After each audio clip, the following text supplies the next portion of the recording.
The summer sun beat down mercilessly on Hollow Creek as Hannah Miller stood on her porch, one hand resting protectively over the small swell of her belly, the other clutching the eviction notice that threatened to blow away in the hot Texas wind of 1876. Whispers followed her like shadows as she made her way down the dusty main street, the townsfolk's eyes narrowing with judgment, their hushed voices carrying farther than they realized. 5 months gone and no husband to speak of, Martha Jenkins muttered to the general store owner as Hannah passed. Her poor father would turn in his grave if he knew. Hannah lifted her chin, forcing herself to walk tall despite the weight of shame the town had placed upon her shoulders. The death of her father 3 months prior had left her alone and vulnerable, and now carrying a child, a blessing that had become her greatest burden in the eyes of Hollow Creek. What they didn't know, what she couldn't tell them, was the truth behind her situation. Some secrets were too dangerous to share, even when silence meant becoming an outcast. At the edge of town, away from prying eyes, Hannah finally allowed her shoulders to slump. Tears threatened, but she blinked them back furiously. Crying wouldn't pay the debts her father had left behind, wouldn't keep a roof over her head, and certainly wouldn't stop the rumors spreading like wildfire through the small community. Miss Miller. The deep voice startled her, and Hannah whirled around to find Jake Sullivan watching her with concern from atop his chestnut mare. The sunlight caught in his dark hair, and his kind eyes, unlike most in town these days, studied her face. "Mr. Sullivan," she acknowledged, hastily wiping at her cheeks. Jake dismounted in one fluid motion, the movement highlighting the easy strength that came from years of hard work on his ranch outside of town. At 30, he was one of the most successful cattlemen in the county, respected by most and feared by some for his straightforward manner and unwavering principles. "Are you all right?" he asked, keeping a respectful distance. Hannah almost laughed at the question, all right. When she was about to lose her home, when her reputation lay in tatters, when the child growing inside her would be born into a world that had already decided its worth based on lies. "I'm managing," she answered instead, tucking the eviction notice into her pocket. Jake nodded, seeming to understand all she wasn't saying. "I heard about the bank calling in your father's loan. News travels fast," Hannah said bitterly. "It's a small town," Jake replied, a hint of apology in his tone. "I also heard you're looking for work." Hope flickered briefly in Hannah's chest before reality doused it. "Nobody's hiring a woman in my condition." Jake's gaze dropped briefly to her middle before returning to her face, his expression unreadable. "I need someone to help with the household at the ranch, cooking, cleaning, mending. Since my housekeeper left to care for her sister in Santa Fe, the place has fallen into disarray." Hannah stared at him, confusion warring with suspicion. "Why would you offer me work when everyone else in town crosses the street to avoid me?" A muscle ticked in Jake's jaw. "I don't put much stock in gossip, Miss Miller, and I judge people by their character, not by circumstances I know nothing about." "The townsfolk will talk," she warned. "They already do," he said with a shrug. "I'm offering fair wages for honest work, nothing more, nothing less." Hannah considered his offer. The alternative was leaving Hollow Creek with nowhere to go and no means to support herself or her child. "When would you need me to start?" "Tomorrow, if possible. I can have one of my ranch hands bring a wagon for your belongings." She nodded slowly. "Thank you, Mr. Sullivan, I'll be ready." As Jake mounted his horse again, he looked down at her with an expression she couldn't quite decipher. "Miss Miller, whatever your situation, you'll find no judgment at my ranch. You have my word on that." With that promise hanging in the air between them, he tipped his hat and rode away, leaving Hannah to wonder if she'd just made a terrible mistake or found an unexpected salvation. The next morning arrived with a brilliant sunrise that belied Hannah's anxiety. She had packed her meager belongings, clothes, her mother's jewelry box, her father's pocket watch, and a few cherished books into 2 worn trunks. The rest of the house's contents would be seized by the bank, another painful reminder of how quickly life could change. A knock at the door announced the arrival of her transportation. Hannah opened it to find a young man with sun-weathered skin and a friendly smile, "Morning, madam. I'm Caleb, one of Mr. Sullivan's hands. He sent me to fetch you and your things." "Thank you, Caleb." "The trunks are just there," she said, pointing to her luggage. As Caleb loaded her belongings, Hannah took one last look around the house where she'd grown up. Every corner held memories: her mother teaching her to bake bread in the kitchen, her father reading by the fireplace on winter evenings, the years of laughter and tears and ordinary moments that made up a life. Now it would belong to strangers, and she would have to make her way in a new place. The journey to the Sullivan Ranch took nearly an hour, winding through stretches of prairie grass and clusters of cottonwood trees. Hannah watched as the landscape changed, the town disappearing behind them as they headed into open country. Jake's ranch came into view as they crested a hill, a sprawling property with a large two-story house, several outbuildings, corrals filled with horses, and cattle grazing in the distance. It was impressive, far more substantial than Hannah had imagined. "Mr. Sullivan built most of it himself," Caleb said proudly, noticing her widened eyes. "Started with nothing but determination and hard work.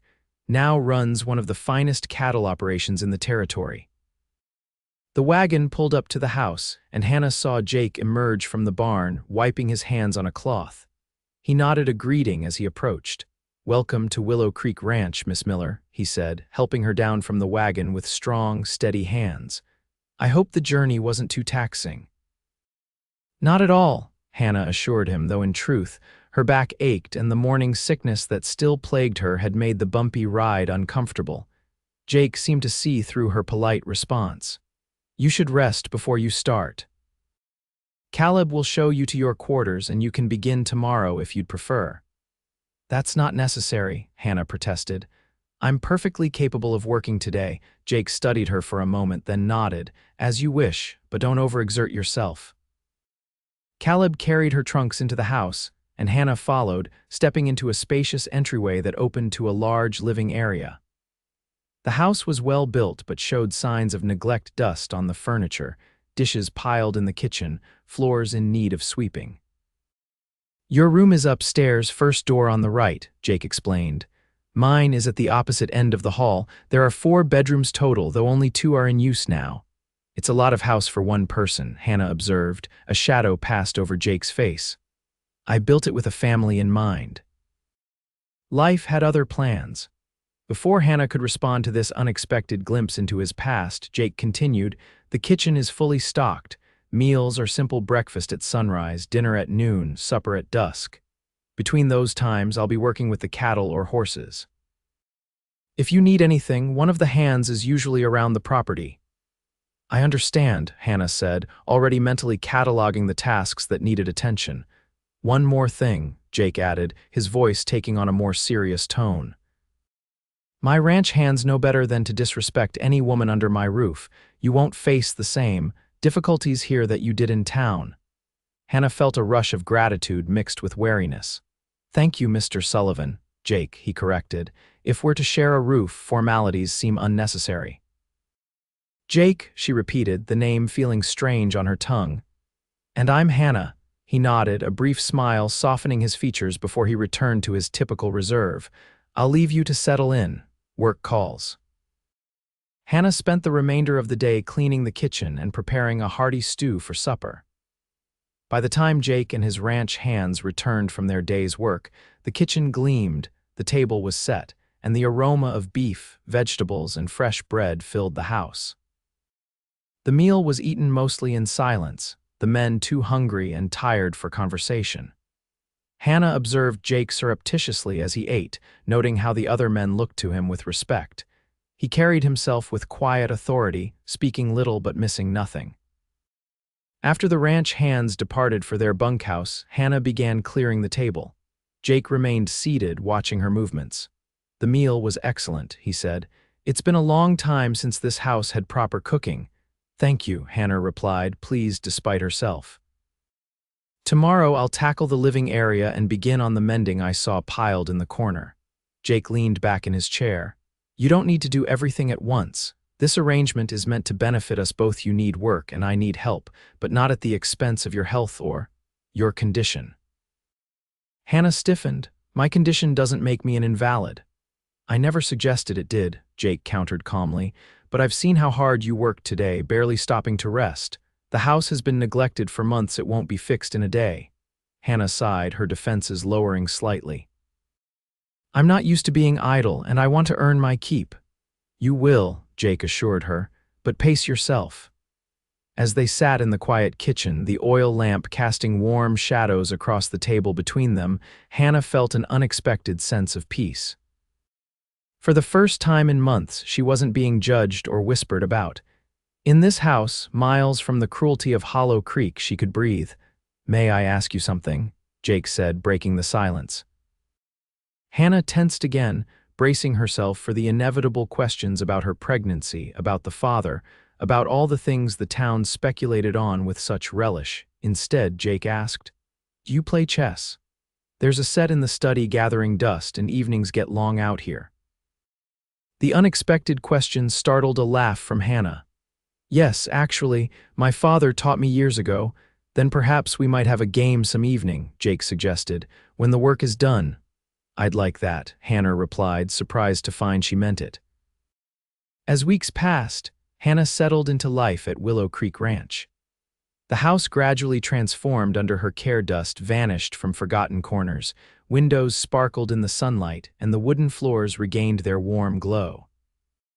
She filled the rooms with small touches, wildflowers in mason jars, carefully arranged books, curtains freshly laundered and mended. Jake noticed these changes without comment, but Hannah sometimes caught him looking around with appreciation, as though seeing his house anew through her eyes. Their evenings often ended with chess matches in the study, the crackling fire and occasional conversation creating a comfortable routine. Hannah's pregnancy progressed, her belly growing more prominent as summer gave way to early autumn. Jake never mentioned it directly, but she noticed how he ensured the heavier work was done by one of the ranch hands, how fresh milk appeared without her asking, how he'd built a low stool for the kitchen when he noticed her discomfort standing for long periods. One morning in late September, Hannah was hanging laundry on the line behind the house when she heard hoofbeats approaching. Shielding her eyes against the sun, she saw a rider approaching Sheriff Miller from Hollow Creek. Her heart sank. The sheriff had never been unkind to her, but his arrival could only mean trouble. She smoothed her apron over her rounded belly and waited as he dismounted. "Morning, Miss Miller," the sheriff greeted, removing his hat. "Been a while since you've been seen in town." "I've been working here," Hannah replied cautiously. "Is there something I can help you with, Sheriff?" "Just passing by on my rounds," he said, though they both knew the ranch was hardly on the way to anywhere. "Folks in town been wondering about your situation out here." Hannah's chin lifted. "My situation is that I'm employed by Mr. Sullivan as his housekeeper." The sheriff's eyes flicked to her stomach. "That all it is?" Before Hannah could respond, Jake's voice came from behind her. "Is there a problem, Sheriff?" Jake moved to stand beside Hannah, his presence solid and reassuring. The sheriff shifted uncomfortably. "No problem, Sullivan. Just checking in on Miss Miller here. Town's got its concerns." "About what exactly?" Jake asked, his tone dangerously even.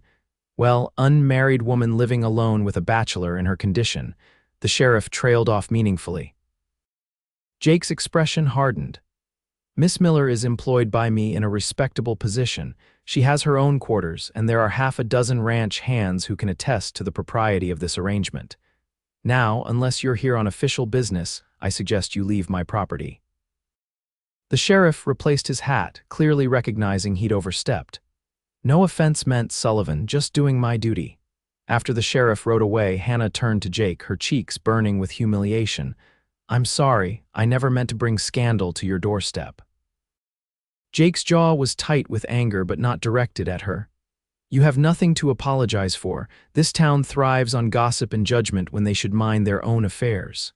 "Still," Hannah said quietly, "perhaps it would be better if I left. Found work elsewhere where my presence wouldn't reflect poorly on you." "Is that what you want?" Jake asked, his eyes searching hers. Hannah looked around at the ranch that had become her sanctuary, at the man who had offered her dignity when others only offered scorn. "No," she admitted. "But I don't want to cause you trouble." Jake was silent for a long moment, his gaze distant as though weighing something in his mind. When he finally spoke, his words stunned her. "Marry me." Hannah stared at him, certain she'd misheard. "What? Marry me?" Jake repeated, more firmly this time. "It would stop the gossip, give your child a name, and solve both our problems in one stroke." "Our problems?" Hannah echoed, trying to make sense of his proposal. Jake ran a hand through his hair, suddenly looking less assured than she'd ever seen him. "I need a wife, Hannah. Not just a housekeeper. This ranch was built for a family, and you need protection the kind only a husband can provide in these parts." "You can't be serious," Hannah said, though his expression told her he was entirely so. "You're asking me to marry you when you don't even know me." "When you don't know about?" She gestured helplessly at her stomach. "I know enough," Jake said simply. "I know you're hardworking and honest. I know you face your troubles with courage. I know the child you carry deserves a chance at a good life, just as you do. But marriage—" Hannah shook her head, overwhelmed. "Marriage should be about love, not convenience." "Perhaps," Jake conceded, "but it can also be about respect and shared purpose. Many marriages have been built on less."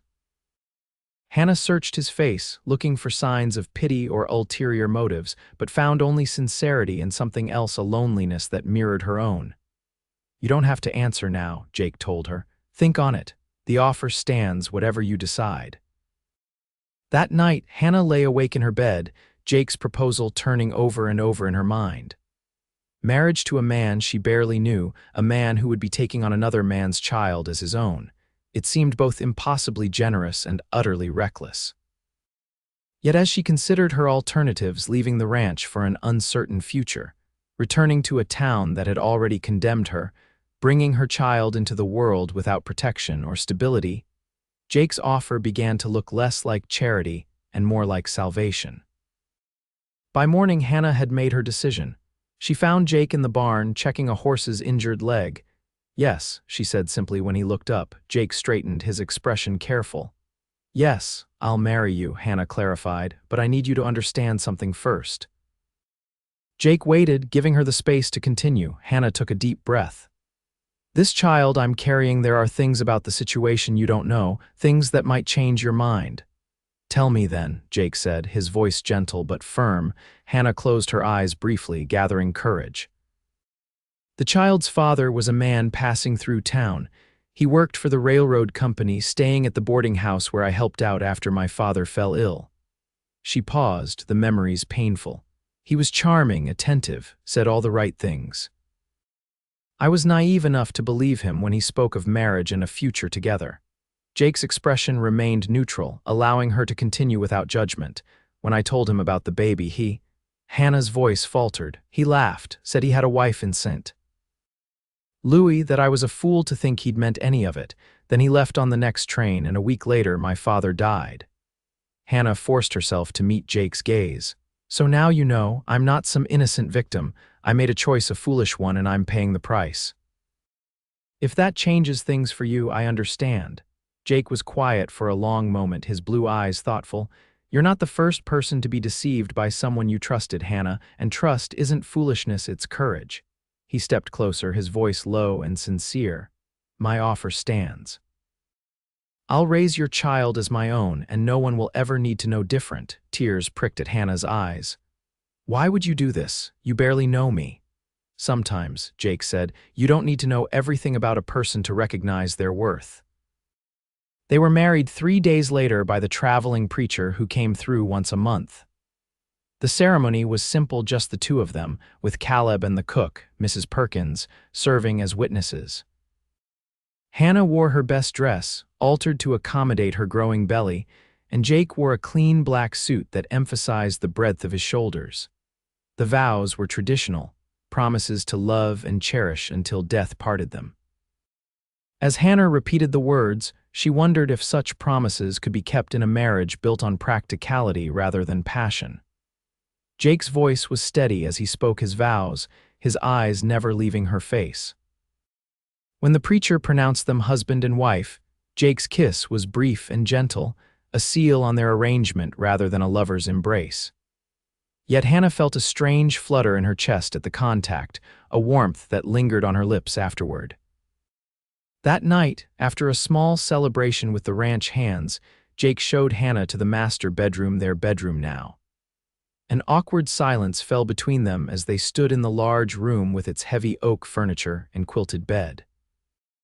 "I'll sleep in the room across the hall until you're ready," Jake said finally, breaking the tension. "This marriage may have started as a practical solution, but I want you to know I respect you, Hannah. I won't demand what isn't freely given." Relief and an unexpected disappointment mingled in Hannah's chest. "Thank you," she said softly, "for everything you've done." Jake nodded, hesitating at the door. "Good night, Mrs. Sullivan." The new name startled her, Mrs. Sullivan.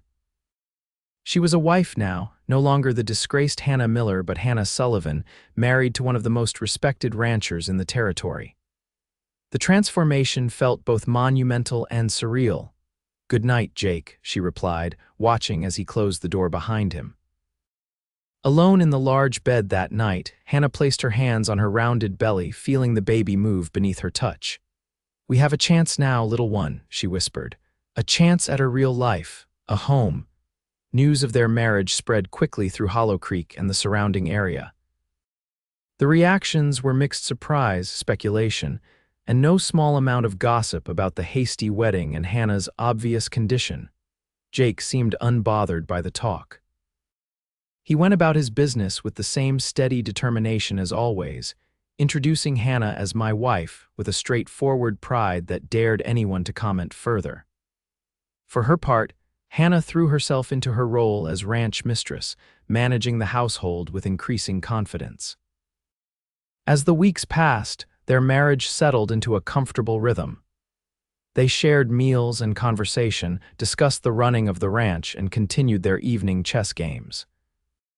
Jake was unfailingly kind, attentive to Hannah's needs as her pregnancy advanced, but he maintained a careful distance, true to his promise to give her time. One evening in late October, as wind rattled the windows and threatened the season's first frost, Hannah sat by the fire in the living room, mending one of Jake's shirts. Jake entered, carrying 2 cups of hot cider. "Thought you might like something warm," he said, setting a cup beside her. "Thank you," Hannah smiled, setting aside her sewing to wrap her hands around the steaming mug. "It's getting colder earlier this year, isn't it?" Jake nodded, settling into the chair opposite her. "Going to be a hard winter by all signs. I've asked the men to start bringing the cattle closer to the home pastures." They sat in companionable silence for a while, the crackling fire and howling wind the only sounds. Hannah studied her husband surreptitiously over the rim of her cup. In the firelight, the angles of his face were softened, making him look younger than his 30 years. There was a gentleness to him that few people saw beneath his reserved exterior. "Jake," Hannah said suddenly, "why haven't you ever married before now?" The question had been on her mind for weeks. A man like Jake, successful, respected, handsome, could have had his pick of women in the territory.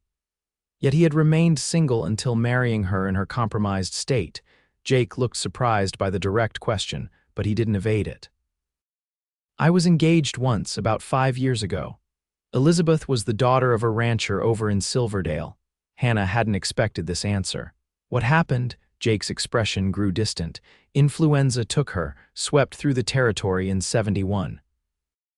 I was away driving cattle to Kansas City when it happened. By the time I returned, she was already buried." "I'm so sorry," Hannah said softly, understanding now the shadow she sometimes saw in his eyes. Jake shrugged, but the casual gesture couldn't mask the old pain. "After that, I threw myself into building this place. Elizabeth and I had drawn up the plans together, and I thought finishing it might honor her memory somehow, but once it was built," he glanced around the room, "it was just an empty house." Hannah felt a swell of sympathy. How lonely he must have been, living in the home he'd built for a future that would never come. "Is that why you offered me the position here, because you needed someone to fill the emptiness?" Jake considered her question carefully. "Partly," he admitted. "But it wasn't just about having someone in the house. When I saw how the town treated you, how they were so quick to condemn without understanding." His jaw tightened. "It reminded me of my own mother." "Your mother?" Hannah prompted gently when he fell silent. Jake rarely spoke of his family, and Hannah had never pressed him on the subject. She was widowed young, left with me and my sister to raise, Jake explained. She worked as a laundress, took in mending, did whatever honest work she could find, but people talked.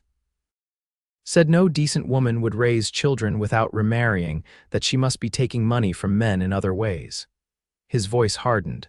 She worked herself to death trying to prove them wrong to give us a respectable life. Understanding dawned on Hannah.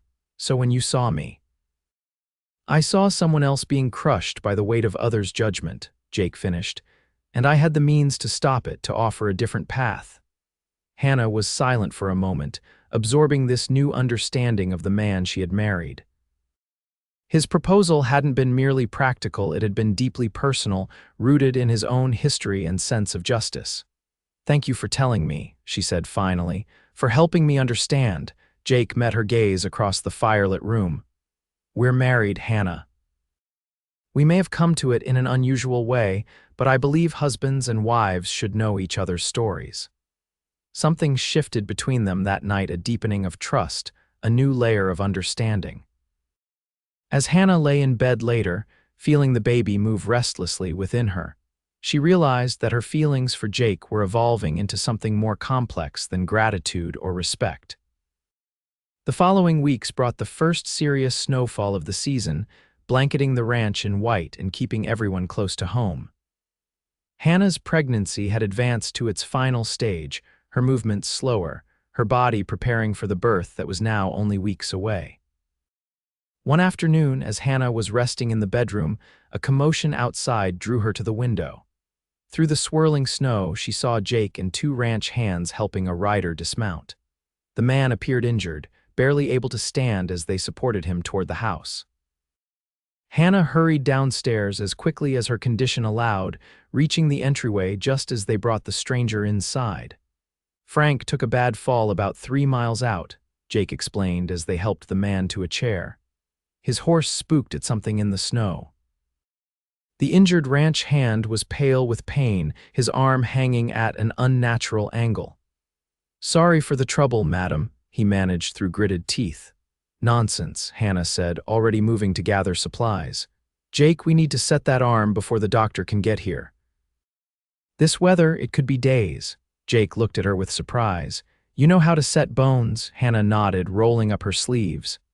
"My father was the only doctor in Hollow Creek for 20 years. I assisted him often enough to learn the basics." For the next hour, Hannah directed Jake and Caleb as they splinted and bound Frank's broken arm. The ranch hand bore the pain stoically, only a sharp intake of breath betraying his discomfort when they manipulated the bone back into place. When they had finished and Frank was resting comfortably by the fire with a dose of laudanum, Jake followed Hannah into the kitchen. "You never mentioned your father was Hollow Creek's doctor," he said, watching as she washed her hands in the basin. Hannah dried her hands on a towel, her expression thoughtful. "There's a lot we still don't know about each other, isn't there? Despite being married," Jake leaned against the doorframe. "I suppose that's true of most marriages at the start. But most marriages don't start with a woman already carrying another man's child," Hannah pointed out, her hand resting on her belly. Jake stepped closer, his voice low and serious. "That child is mine now, Hannah. In every way that matters." The conviction in his voice stirred something deep within her. Before she could respond, however, Hannah gasped, her hand pressing more firmly against her stomach. "What is it?" Jake asked, alarmed. "Is it the baby?" Hannah shook her head, taking his hand and placing it against her belly. "Feel," she instructed under his palm. Jake felt a strong kick, then another. His eyes widened in wonder. "That's been happening for months," Hannah said with a small smile, "but it's stronger now. The baby knows your voice." Jake's hand remained on her belly, his expression a mixture of awe and something deeper, more profound. "My voice. You talk to the cattle, to the horses. You read aloud sometimes in the evening," Hannah explained. "The baby hears all of it, responds most to your voice, actually." Jake looked stunned by this revelation. Slowly, deliberately, he knelt before her, his hand still on her rounded belly. "Hello, little one," he said softly. "I'm your pa." As if in response, there was another strong kick against his hand. Jake looked up at Hannah, his eyes bright with emotion. Our child, he said firmly.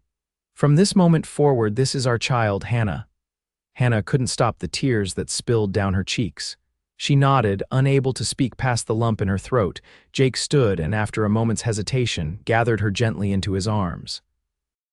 It was the first time he had held her this way, and Hannah found herself leaning into his strength, her head resting against his chest where she could hear the steady beat of his heart. I know this isn't the life you imagined, Jake murmured against her hair.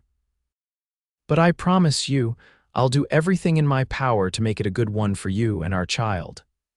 Hannah looked up at him, seeing the sincerity in his eyes, the unwavering commitment. In that moment, she realized that what had begun as an arrangement of convenience had become something much more meaningful. Whether it was love yet, she couldn't say, but it was a foundation strong enough to build upon. I believe you, she whispered, and I promise the same.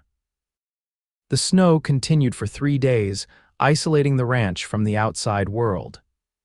During that time, a subtle shift occurred in Jake and Hannah's relationship. Jake no longer slept in the room across the hall but joined Hannah in their bed, though he was careful to maintain a respectful distance, mindful of her advanced pregnancy and the newness of their emotional connection. They talked long into the nights, sharing stories of their childhoods, their dreams, their fears. Hannah learned that Jake had a dry sense of humor beneath his serious exterior, and Jake discovered Hannah's passion for reading and learning. Each revelation brought them closer, building a genuine friendship that promised to be the foundation for something deeper. On the morning of the 4th day, as Hannah was preparing breakfast, she felt a sharp pain low in her belly. She braced herself against the kitchen table, breathing deeply until it passed. False labor, she told herself. The baby wasn't due for another 2 weeks, but when a second pain came stronger than the first, Hannah knew this was no false alarm. The baby was coming, and with the roads still partially blocked by snow, there was little chance of getting the doctor from town. Jake found her leaning against the wall, her face pale. Hannah, what's wrong? The baby, she managed. It's coming. Jake's expression shifted from confusion to alarm to determination in the span of seconds. I'll ride for the doctor. Hannah shook her head, another contraction building. No time, roads still aren't clear. Besides, women have been having babies without doctors since the beginning of time. She attempted a reassuring smile that turned into a grimace as pain gripped her again. Jake lifted her into his arms with surprising gentleness, carrying her upstairs to their bedroom. Tell me what you need, he said, his voice steady despite the worry in his eyes. Mrs. Perkins, Hannah gasped. She's had 6 children of her own, and clean linens, hot water. Jake squeezed her hand. I'll get everything, just hold on. The next hours passed in a blur of pain for Hannah. Mrs. Perkins arrived, taking charge with the confident efficiency of an experienced mother. Jake was banished to the hallway but refused to go further, pacing outside the door as Hannah's cries grew more frequent. First babies take their time, Mrs. Perkins assured him when she emerged to fetch more hot water. She's doing well. But as afternoon turned to evening, concern began to grow. Hannah's labor was progressing slowly and her strength was flagging. Through the door, Jake could hear Mrs. Perkins's encouraging words mixed with Hannah's exhausted responses. Unable to bear it any longer, Jake entered the room. Hannah lay on the bed, her hair dark with sweat against her pale face, her eyes closed as she fought through another contraction. Jake, Mrs. Perkins protested, this isn't proper. Proper be damned, Jake said, moving to Hannah's side. She's my wife. Hannah's eyes fluttered open at the sound of his voice. Jake, she whispered, reaching for his hand. I'm here, he said, taking her hand in his. I'm not leaving. Mrs. Perkins looked as though she might argue further, then sighed in resignation. Well, since you're here, make yourself useful. Help her sit up more, it might help the baby move down. Jake climbed onto the bed behind Hannah, supporting her against his chest. He murmured encouragement in her ear as she worked through each contraction, his strong arms providing an anchor when the pain threatened to overwhelm her. I can't do this, Hannah sobbed after a particularly brutal wave of pain. I'm not strong enough. You are the strongest person I know, Jake told her firmly, and our child needs you to be strong for just a little longer, our child. The words gave Hannah renewed purpose. She gripped Jake's hands, drawing on his strength as she pushed with the next contraction. "I can see the head," Mrs. Perkins announced. "One more big push, Hannah." With a final, tremendous effort, Hannah bore down, the room filled with the lusty cry of a newborn, and Mrs. Perkins's face split into a wide smile. "You have a son," she announced, placing the squalling infant on Hannah's chest. "A beautiful, healthy boy." Hannah stared down at her son in wonder at his tiny, perfect features, his shock of dark hair, his angry red face as he protested his entry into the world. "Jake, look," she breathed. "Look what we made." Jake's arms tightened around her, his cheek pressed against her temple as he gazed at the baby. "He's perfect," he whispered, his voice thick with emotion. "Perfect, just like his mother."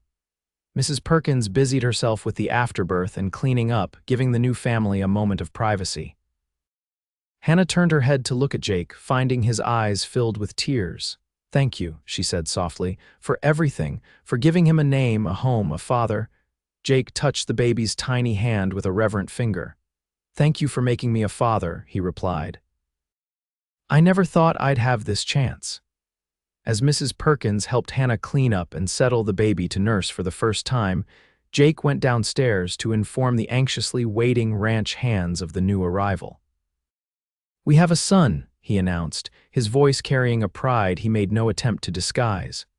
7 pounds if he's an ounce, with a set of lungs that'll wake the cattle 3 pastures over. The men erupted in cheers, slapping Jake on the back and offering congratulations. Caleb appeared with a bottle of whiskey that had been saved for a special occasion, and glasses were raised in a toast to the new Sullivan heir. "What's his name, boss?" one of the younger hands asked. Jake realized he and Hannah hadn't discussed names. "I'll have to consult with my wife on that," he said, the word wife filling him with a newfound warmth and significance. When Jake returned to the bedroom, he found Hannah dozing with the baby nestled against her chest. The sight struck him with unexpected force. This was his family now, his to protect and cherish. The emotion that surged through him was too powerful to deny or misname. It was love, pure and simple. Love for this woman who had shown such courage, for the child she had brought into the world, for the life they were building together. Hannah stirred as he approached, her tired eyes brightening at the sight of him. "The men are celebrating," she said, noting the flush on his cheeks. "They are," Jake confirmed, sitting carefully on the edge of the bed. "They asked about a name." Hannah looked down at the sleeping infant. "I was thinking of James, after my father, James Sullivan." "James," Jake repeated, testing the name. "It's a strong name, a good name for our son." Hannah reached for his hand.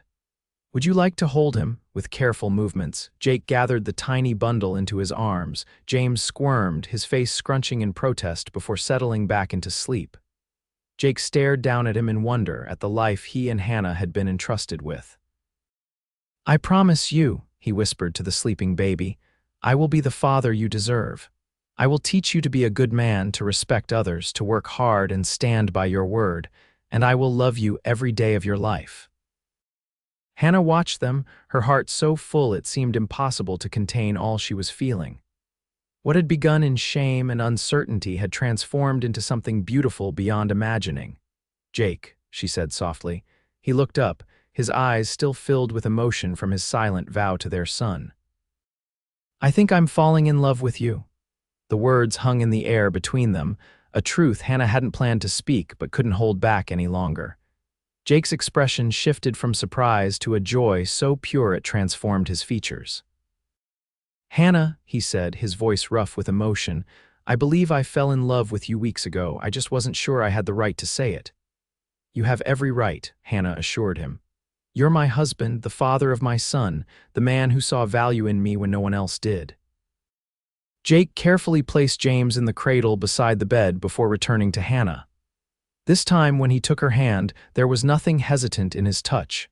"I love you," he said clearly, the words a vow as binding as their marriage. "Not out of duty or compassion, but because of who you are, your strength, your kindness, your heart." Hannah's eyes filled with tears of happiness. "And I love you, not for what you've given me, but for who you are, honorable, gentle, good." When Jake kissed her, It was nothing like the brief touch that had sealed their wedding vows. This was a true lover's kiss, tender yet passionate, the beginning of a new chapter in their unconventional love story. Outside, snow continued to fall, wrapping Willow Creek Ranch in a blanket of white, isolating them from the world beyond. But inside the warm house, a family had been born not from conventional beginnings, but from courage, compassion, and a love that had grown quietly but surely in the most unexpected circumstances. News of James Sullivan's birth spread through Hollow Creek when the roads cleared enough for travel. The speculation was immediate and predictable. Calculations were made, eyebrows raised, whispers exchanged about the timing of the Sullivans' marriage and the arrival of their son. Jake heard the talk when he went into town for supplies a week after James's birth. He ignored most of it, conducting his business with his usual straightforward manner.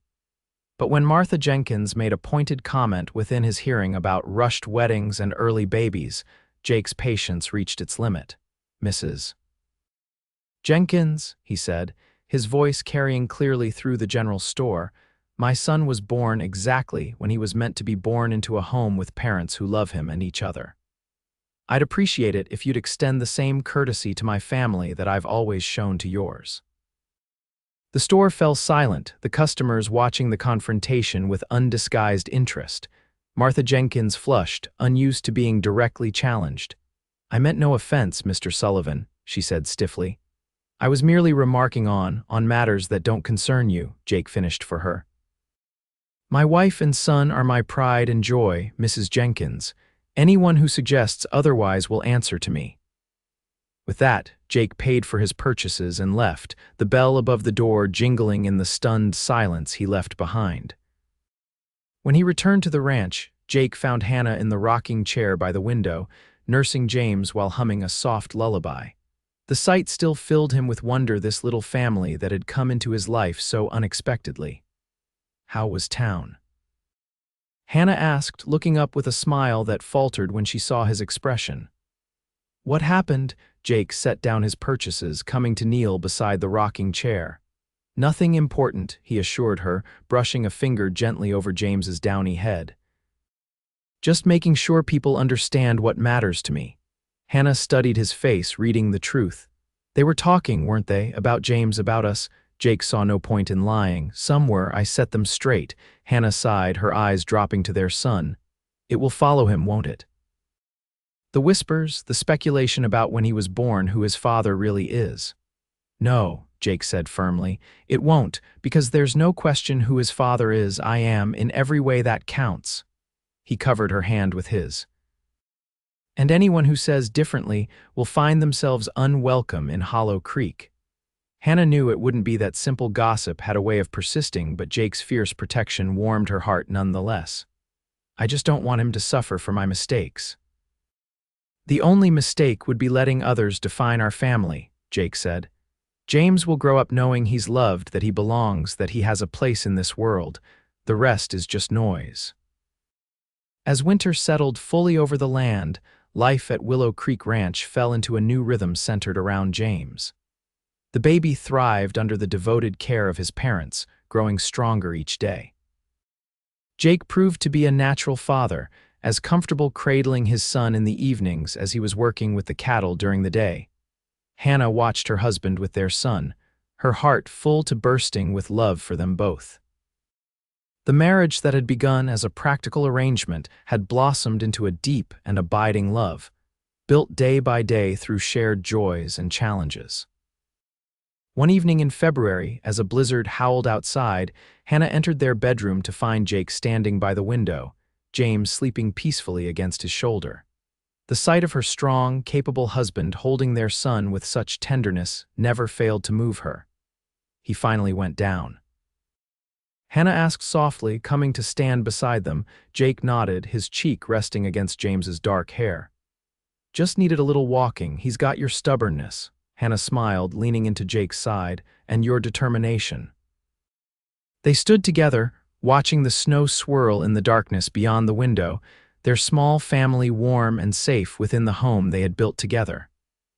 "I never thought I could be this happy," Jake confessed, his voice barely audible above the wind. After Elizabeth died, I thought that part of my life was over. That I'd build this ranch, maybe be successful, but never have this a family, a home that's more than just walls and a roof. Hannah reached up to touch his face, turning it gently toward her. And I never thought I'd find someone who could look past my mistakes to see me really see me. You gave me back my dignity, Jake. You gave James a future. But more than that, you gave us both love. Jake carefully transferred the sleeping baby to his cradle before taking Hannah in his arms. You're the heart of this place now, Hannah Sullivan. You and James. Everything I do for you both. Their kiss was tender, filled with the quiet certainty of a love that had been tested and proven. When they parted, Hannah saw something new in Jake's eyes, a question, an invitation. Hannah, he began, his voice suddenly uncertain, we've been married nearly 6 months now. James is strong and healthy, I've been thinking. Hannah felt a blush rise to her cheeks as she understood his meaning. Though they shared a bed, Jake had been careful to respect her need for recovery after James's birth, never pressing for the physical intimacy that was his right as a husband. I've been thinking about that too, she admitted, her hands resting on his chest. Jake searched her face. I don't want you to feel obligated. Our marriage may have started differently than most, but I won't have you feel that you owe me anything. Hannah rose on her toes, pressing a lingering kiss to his lips. It's not obligation I feel, Jake, it's desire for my husband, for the man I love. The look of wonder and love that transformed Jake's features was all the answer Hannah needed. That night, they truly became husband and wife in every sense, their bodies expressing what their hearts already knew, that they belonged to each other completely. Spring came early to the Texas plains that year, bringing new grass for the cattle and wildflowers that carpeted the hills around Willow Creek Ranch. James grew rapidly, a happy, curious baby who delighted in the world around him. Hannah flourished as both mother and ranch mistress, her confidence growing as she took on more responsibilities in managing the household and even some of the ranch's bookkeeping. As March turned to April, Jake announced plans to drive part of the herd to market in Kansas City. I'll be gone about 6 weeks, he told Hannah as they sat on the porch one evening, James playing on a blanket at their feet. Caleb will stay behind with 3 of the men to help you with anything you need. Hannah nodded, trying to hide her disappointment. 6 weeks was a long time to be apart, especially now that they had found such happiness together. When would you leave? End of the month, Jake said, reaching for her hand. I don't like leaving you and James, but the profit from this drive will help secure our future. I'm thinking of expanding the operation, maybe buying the Peterson place that borders our east pasture. Hannah squeezed his hand. We'll be fine, and we'll be right here waiting when you get back. The night before Jake's departure, they lay together in their bed, James sleeping soundly in his cradle nearby. Hannah traced the lines of Jake's face with her fingertips, committing every detail to memory to carry her through the weeks ahead. Promise me you'll be careful, she whispered. Cattle drives are dangerous. Jake caught her hand, pressing a kiss to her palm. I promise I have too much to come home to now. We'll write to you every week, Hannah told him. I'll tell you everything James is doing. He might be walking by the time you return. Jake smiled at the thought. Save some firsts for me to see, he teased gently. In the morning, Hannah stood on the porch with James in her arms, watching as Jake mounted his horse and gave final instructions to the men driving the herd. When everything was ready, he rode back to the house for one last goodbye. I love you, he said, leaning down from his saddle to kiss her, then pressing a kiss to James's head. Both of you, we love you too, Hannah replied, fighting back tears. Come back to us soon. With a final nod, Jake rejoined his men, and the small procession moved away from the ranch, the dust from hundreds of cattle hooves rising into the clear spring air. Hannah remained on the porch until they disappeared from sight, then turned to face the weeks ahead with the strength Jake had helped her discover in herself. The first month of Jake's absence passed smoothly. Hannah kept busy with James and the ranch, writing detailed letters to Jake about everyday moments: James's first tooth, the garden she'd planted, the new foal born to Jake's favorite mare. Caleb and the other hands were respectful and helpful, checking in regularly to make sure she had everything she needed. Letters from Jake arrived sporadically, carried by travelers heading south from Kansas. His words were simple but heartfelt, expressing his longing for home and his pride in Hannah's management during his absence. As the 6th week of Jake's journey approached the time he'd estimated for his return, Hannah began preparing the house for his homecoming. She baked his favorite peach cobbler, made sure his clothes were freshly laundered, and even had the men clean out the barn and corrals to welcome him back with everything in perfect order. But the 6th week came and went with no sign of Jake and the cattle drive. Hannah told herself not to worry. Delays were common. Roads could be washed out by spring rains. Any number of ordinary circumstances could explain his lateness. When another week passed, however, the first tendrils of real fear began to curl around Hannah's heart. She was standing in the yard, shading her eyes against the setting sun as she scanned the horizon yet again, when Caleb approached her. "Mrs. Sullivan," he said, his expression serious, "I think maybe we ought to send someone to Kansas City to find out what's keeping the boss." Hannah nodded, grateful for the suggestion. "Would you go, Caleb? You know the route they took, and Jake trusts you more than anyone." "I'll leave at first light," Caleb promised. "Try not to worry, madam. Mr. Sullivan's likely just delayed with selling the herd or maybe purchasing new stock." Hannah tried to take comfort in Caleb's reassurances, but that night, as she lay alone in the bed she shared with Jake, her fears multiplied in the darkness.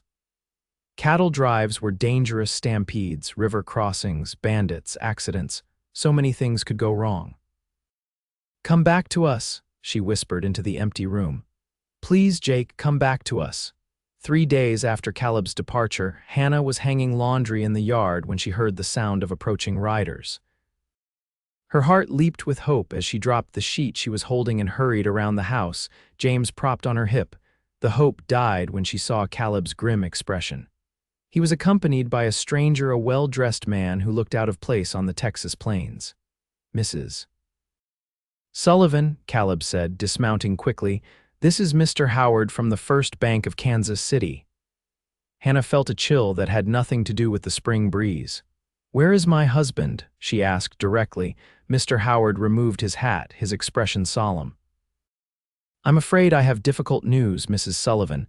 Your husband was injured during an attempted robbery as he was depositing the proceeds from his cattle sale." Hannah swayed, clutching James tighter. "Injured? How badly? Where is he?" "He's alive," Mr. Howard hastened to assure her. "But the injury was serious, a gunshot wound to the chest. He's being cared for at St. Mary's Hospital in Kansas City." "I need to go to him," Hannah said immediately, her mind already racing ahead to what she would need to pack, how quickly they could leave. "That's why I've come, madam," Mr. Howard explained. "Mr. Sullivan was conscious enough to insist that I personally bring you this news and escort you back to Kansas City. He was most adamant that you and the child be brought to him safely. Even gravely wounded, Jake's first thought had been for her and James." The knowledge brought tears to Hannah's eyes, but she blinked them back resolutely. This was no time for weeping. Jake needed her to be strong. "How soon can we leave?" she asked. "First train north leaves from Junction City tomorrow morning," Caleb said. "I can have you there by nightfall if we start now."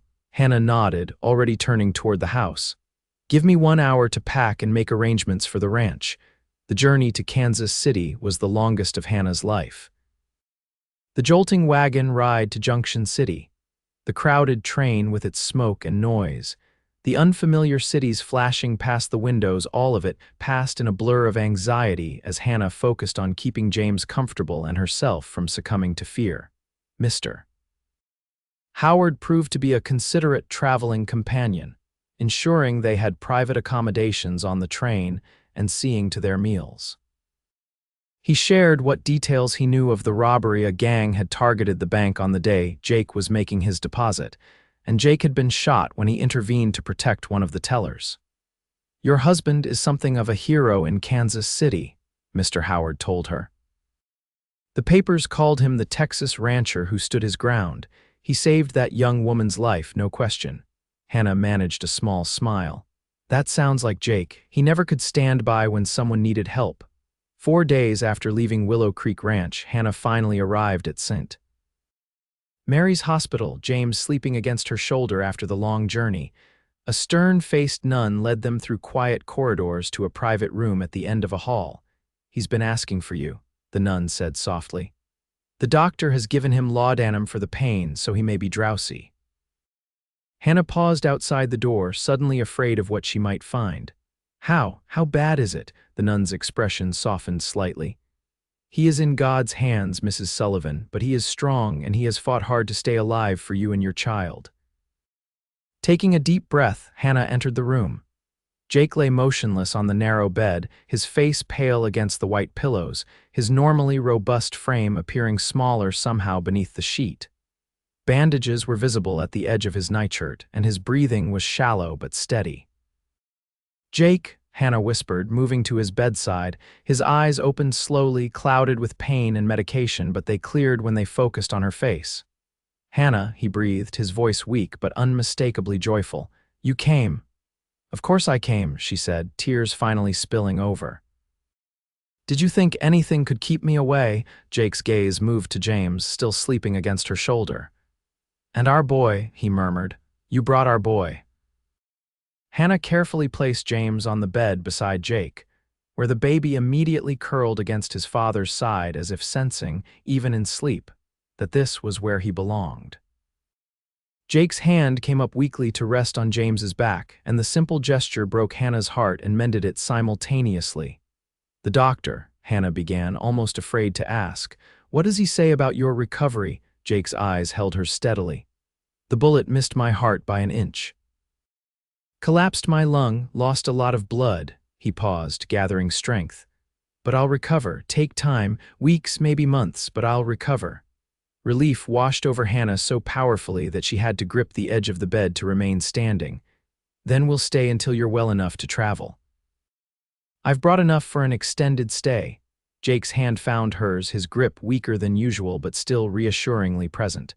"I'm sorry, Hannah, for putting you through this, for not being more careful." Hannah leaned down to press a gentle kiss to his lips. "You have nothing to apologize for. You were being exactly who you are, a man who protects others, who stands up for what's right. It's why I love you." Over the next weeks, Hannah divided her time between caring for James and tending to Jake as he slowly regained his strength. The hospital staff soon grew accustomed to her presence, admiring her calm efficiency and unwavering devotion. Jake's recovery progressed steadily, first sitting up, then standing with assistance, finally taking short walks down the hospital corridor with Hannah supporting him on one side. 6 weeks after Hannah's arrival in Kansas City, the doctor finally pronounced Jake well enough to travel, though he cautioned that full recovery would take several more months of rest and careful rehabilitation. "You're a fortunate man, Mr. Sullivan," the doctor said during his final examination. "Not just because you survived a wound that would have killed most men, but because you have such a devoted wife to see you through your recovery." Jake's eyes found Hannah's across the room. "Believe me, doctor, I know exactly how fortunate I am." The journey home was taken in easy stages, with frequent stops to allow Jake to rest. When they finally crested the hill overlooking Willow Creek Ranch, the sight of home brought tears to both their eyes. "I wasn't sure I'd ever see it again," Jake admitted as their rented carriage approached the house where Caleb and the other hands waited to welcome them. Hannah squeezed his hand. "But you did, we all did. We're home, Jake." As summer turned to fall, Jake regained his strength gradually, spending his days playing with James, who was now walking and beginning to talk. His first word a clear "pa" that had brought tears to Jake's eyes. Though he couldn't yet handle the physical demands of ranching, Jake directed operations from the house, teaching Hannah more about the business side of cattle raising. "You have a good head for figures," he told her one evening as they reviewed the ledgers together. "Better than mine, if I'm honest," Hannah smiled, pleased by his praise. "I always enjoyed mathematics in school. Father thought it an odd interest for a girl, but he encouraged it nonetheless." Jake closed the ledger, his expression turning serious. "I've been thinking, Hannah, about the future." About what happened in Kansas City. Hannah felt a flicker of unease. What about it? Life is fragile, Jake said, taking her hand. I could have died in that bank, never seen you or James again, never told you again how much I love you both. But you didn't die, Hannah reminded him gently. You're here with us, getting stronger every day, Jake nodded. Yes, but it made me realize something important. I want more children, Hannah. I want to fill this house with our family brothers and sisters for James. Children who will grow up knowing they're loved, who will carry on this ranch long after we're gone. Hannah's heart swelled with love for this man who had come into her life when she needed him most, who had given her a home and dignity when others offered only judgment, who had claimed another man's child as his own without hesitation. I want that too, she told him, moving into his embrace. I want everything with you, Jake Sullivan, for the rest of our lives. 1 year to the day after James's birth, the people of Hollow Creek gathered at the small church for a celebration. The occasion was officially a christening for the Sullivans' newborn daughter, Lily Elizabeth Sullivan, born exactly 9 months after Jake's return from Kansas City. But it was more than a christening. It was a public acknowledgement of a family that had weathered storms, both literal and figurative, that had been forged in unusual circumstances, but had emerged stronger for it. As Hannah stood beside Jake, who held little Lily while James toddled around their feet, she looked out at the faces of the townspeople. Martha Jenkins was there, as were the other gossips who had once shunned her. Their expressions now held respect where once there had been judgment. Sheriff Miller approached them after the ceremony, hat in hand. "Fine family you have here, Sullivan," he said, nodding to the children. "The finest," Jake agreed, his arm around Hannah's waist. The sheriff hesitated, then added, "Town's talking about nominating you for council next election. Could use a man with your sense of fair play." Hannah felt Jake stiffen slightly beside her, then relax. "I'll consider it," he said evenly, "though my priority will always be my family and ranch." As the gathering moved to the town hall for refreshments, Hannah found a moment alone with Jake in the churchyard, James chasing butterflies nearby while Lily slept in her father's arms. "They respect you now," Hannah observed, nodding toward the townspeople. "All of them." Jake smiled, the same smile that had first offered her hope when he'd found her on that dusty street 2 years ago. "It's you they respect, Hannah, your strength, your dignity. I just had the good sense to recognize those qualities first." Hannah looked around at the life they had built together, their beautiful children, their thriving ranch, their place in this community that had once been so quick to judge. What had begun in whispers and scandal had transformed into something that no one could question or diminish. "Do you ever regret it?" she asked suddenly. "Marrying me, taking on another man's child as your own, facing all the gossip and speculation?" Jake shifted Lily to one arm so he could pull Hannah close with the other. His kiss was tender but thorough, a public declaration of private devotion. "The only thing I regret," he said when they parted, "is not finding you sooner." As they walked together toward the celebration, their son running ahead, their daughter sleeping peacefully in her father's arms, Hannah knew they had proven the whispers wrong in the most profound way possible, not through argument or defense, but through the quiet power of love, commitment, and a family built on the unshakable foundation of two hearts that had found each other against all odds. In the years that followed, Willow Creek Ranch prospered under Jake and Hannah's joint stewardship. 2 more children joined their family, twins Joseph and Henry, born on a snowy night much like the one when James had entered the world. The house that Jake had built for a family was now filled with the laughter and energy of 4 children, each cherished, each secure in the knowledge that they were loved unconditionally. James grew into a thoughtful, responsible young man who showed his father's talent for working with horses and his mother's quick mind for business. By the time he was 16, no one in Hollow Creek remembered or cared to remember the whispers that had once surrounded his birth. He was Jake Sullivan's son in every way that mattered, a fact evident in his character and in the deep bond between father and son. On their 20th wedding anniversary, as Hannah and Jake sat on the porch watching their children play in the yard, Hannah reflected on the journey that had brought them to this moment. Who would have thought, she mused, that the most difficult time in my life would lead to my greatest happiness? Jake took her hand, his touch as reassuring as it had been on that first day when he'd offered her work and dignity. Sometimes the hardest roads lead to the most beautiful destinations, he said, the wisdom of years together evident in his words.